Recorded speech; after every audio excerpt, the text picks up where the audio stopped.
साथियों नमस्कार, मैं हूं नीरज पटेल और आप देख रहे हैं नेशनल जनमत। योगी जी के इस तथाकथित राम राज्य यानी कि उत्तर प्रदेश के बहराइच जिले की जिला अदालत के एक घोर मनुवादी न्यायाधीश के एक निर्णय ने संविधान और संविधान निर्माताओं की मूलभूत सोच की धज्जियां उड़ा करके रख दी हैं। दरअसल 13 अक्टूबर 2024 को बहराइच जिले के महराजगंज क्षेत्र में हिंसा भड़क गई थी। इस घटना का वीडियो जब सामने आया तो राम गोपाल मिश्रा नाम का एक शख्स एक मुस्लिम समाज के व्यक्ति की छत पर चढ़ के पहले उसका हरे रंग का इस्लामिक झंडा हटाता है, बाद में भगवा झंडा लहराने की कोशिश करता है।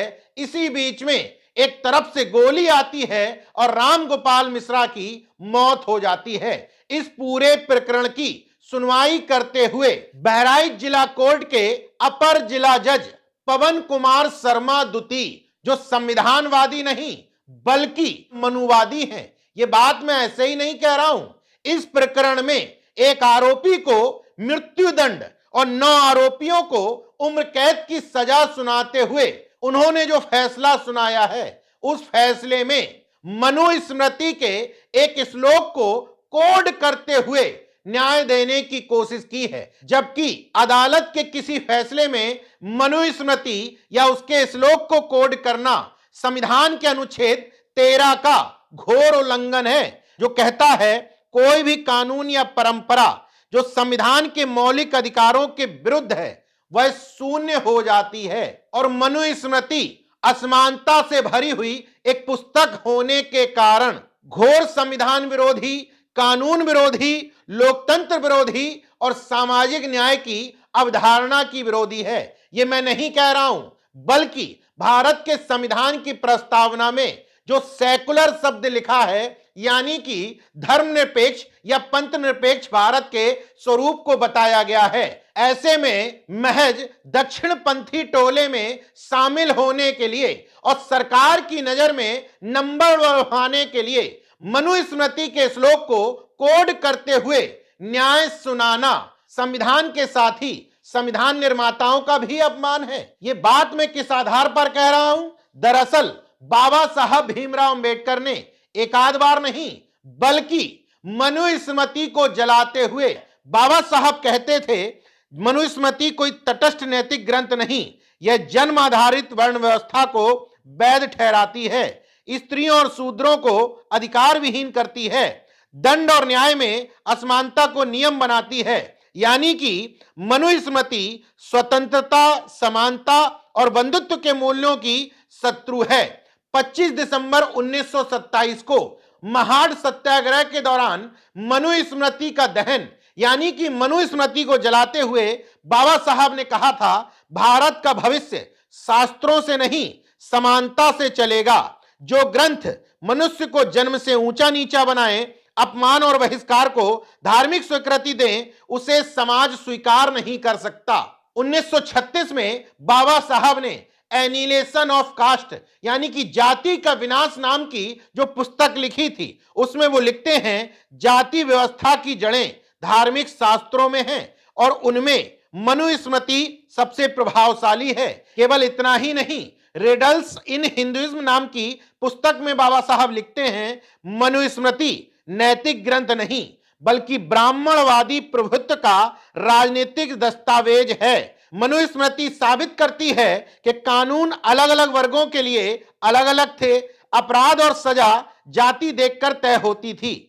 इसलिए बाबा साहब ने मनुस्मृति को दहन करके उसका सांकेतिक विरोध किया। इसके बाद मनुस्मृति के खिलाफ लिख करके लोगों को जागरूक किया। जब बाबा साहब के हाथ में कलम की ताकत आई तो संविधान के अनुच्छेद 14 कानून के समक्ष समानता, अनुच्छेद 15 जाति धर्म लिंग के आधार पर भेदभाव का निषेध करना, अनुच्छेद 17 अस्पृश्यता का पूर्ण उन्मूलन जैसे अनुच्छेद बना करके मनुस्मृति की गैर बराबरी की, असमानता की, इंसान को इंसान न समझने की प्रवृत्ति पर पूर्ण रूप से अंकुश लगा करके उसका बधियाकरण कर दिया।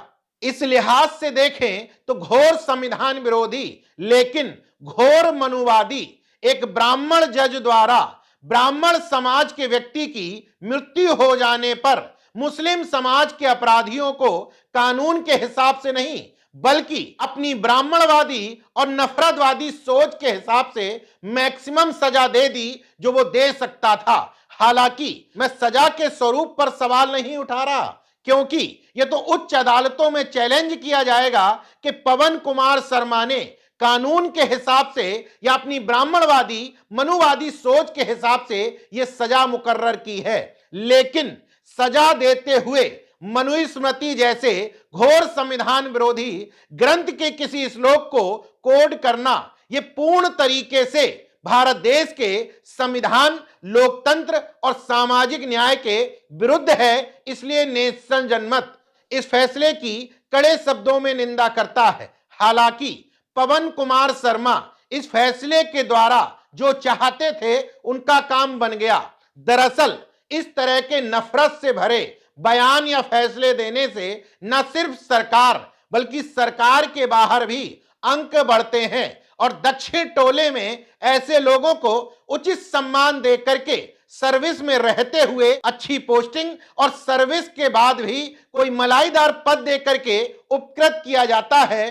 पवन कुमार शर्मा ने सस्ती लोकप्रियता हासिल करके स्वर्णाक्षरों में अपना नाम अंकित तो करवा ही लिया है, क्योंकि लोअर जुडिशरी में यह चर्चा इस समय आम है कि पहले निचली न्यायपालिका में कोई दबाव नहीं होता था, लेकिन इतना नहीं कि आप सरकार के मन के खिलाफ कोई फैसला दे दें और आपका ट्रांसफर हो जाए।